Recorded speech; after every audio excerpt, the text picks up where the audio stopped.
Država je sposobna pokola 12-letnega dečka. To kaže njeno okrutnost. Turčija mora za to odgovarjati. To so besede Eren, pogumne turške zagovornice človekovih pravic, ki jih je izrekla pred 11 leti, zaradi česar ji grozi zaporna kazen. Mahmud Abu Zaid je novinar in fotoreporter, ki ga je v Egiptu aretirala policija. Zvezali so ga in tepli. Že 3 leta je zaprt v zloglasnem zaporu Tora Prison. Sodniku je Mahmud rekel, da fotografiranje ni zločin. Prav ima. Ivo bi moral že zdavnaj začeti študijem, vendar mu je SMS sporočilo spremenilo življenje. Od prijatelja je namreč prejel šalo o temu, kako se je lažje pridružiti oboroženi vojaški skupini Boko Haram, kot pa dobiti dobro zaposlitev.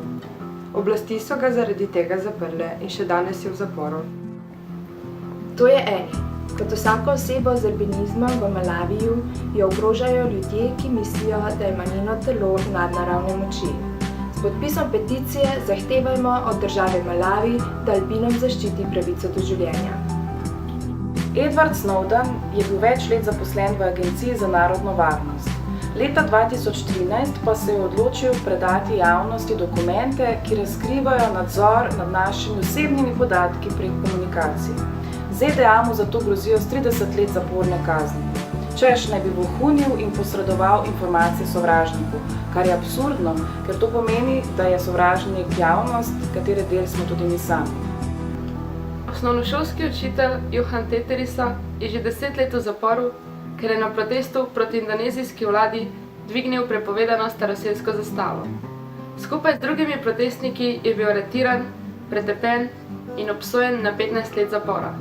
Staroselci iz doline reke Peace v Kanadi se borijo za ohranitev svojega ozemlja. Kljub sporazumu, podpisanemu pred več kot 100 leti, je kanadska vlada namreč na njihovem ozemlju odobrila gradnjo jezu, proti kateremu se trenutno borijo na sodišču. Če bo ta jez zgrajen, bodo staroselci izgubili še zadnje območje, kjer lahko lovijo, ribarijo in izvajajo verske obrede. Maksima Cunha se ne bo uklonila. Lokalne oblasti in policija jo ustrahujejo, ker želijo rudarsko podjetje kopati na njenem ozemlju.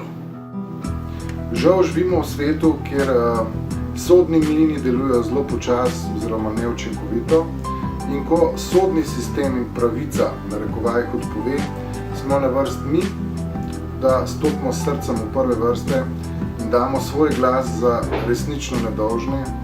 In apeliram tudi na vas, da tudi vi date svoj glas in da se resnica res izkaže taka, kot mora biti. Reci ne taki politiki. Zato ga podprimo. Ne pozabimo nanj. Uprimo se z njo. Ukrepajmo zdaj.